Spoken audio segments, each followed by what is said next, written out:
Classisch tuta quisnapsit, Stachus Tla'uquet, Mahde Iwas Ukla, Uts Ishach Nihawis, Mahde Nukmis Ukla, Nukmis Ukla.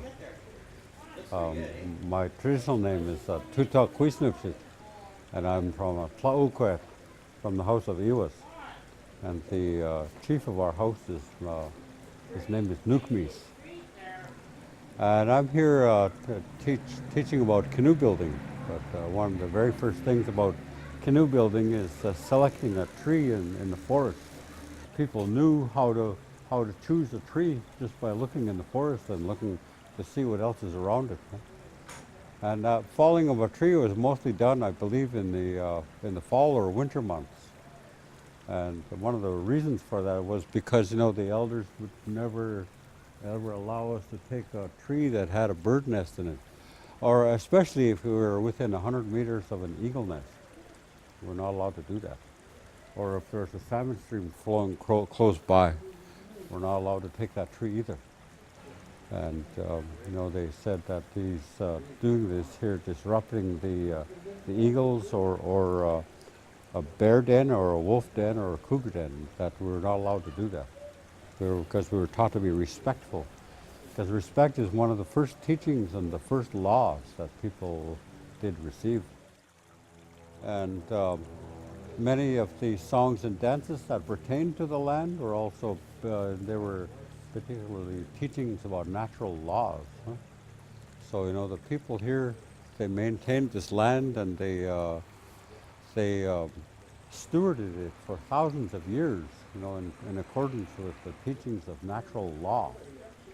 And those were teachings that have been passed down from generation to generation. And, those teachings were basically like that to make sure that when we have little children, that they're going to be very rich. They don't have to work so hard for everything that they had. Because here in this part of the world in the former days, people only had to work for 3 or 4 days a week to live here. And the rest of the time was for arts and culture. Huh? And so, those things were very important. The teachings of the forests and all the things that are in it that provide for us, all the things out onto the waters. Our elders have a saying, and the people have a saying at Heshuk is Tzawa, like everything is connected, everything is one. And so that's how the teachings were passed on through those songs, those dances that the people did do here before. Huh? I say that, when the Europeans arrived here, certainly we were illiterate and could not read the stuff, this stuff here, but, certainly the Europeans were also illiterate and could not read those totem poles that we have. And so, they were a very important part of the cultures here. And, the songs, dances, and ceremonies that were also forbidden under the Indian Act and the church. And those things were also disrupted. And so now, the land has been our teacher. And if we have lost any of those, the land will reteach us again.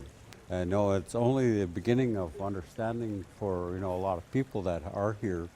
And, we have had over the last 6 weeks to carve this canoe, but it should only take about half of that time. But there was a great part of the time that we were here was talking with people that come by here to, talk about the culture and our knowledge of the lands and so on. Because most people have no idea, because that is not taught in the schools. And that is another part of those things where people said that we were savages. And savages. No, but we had teachings that began as soon as our moms conceived our lives. And those are teachings that went on throughout life until we died. Over many years I have had the opportunity to work in several communities.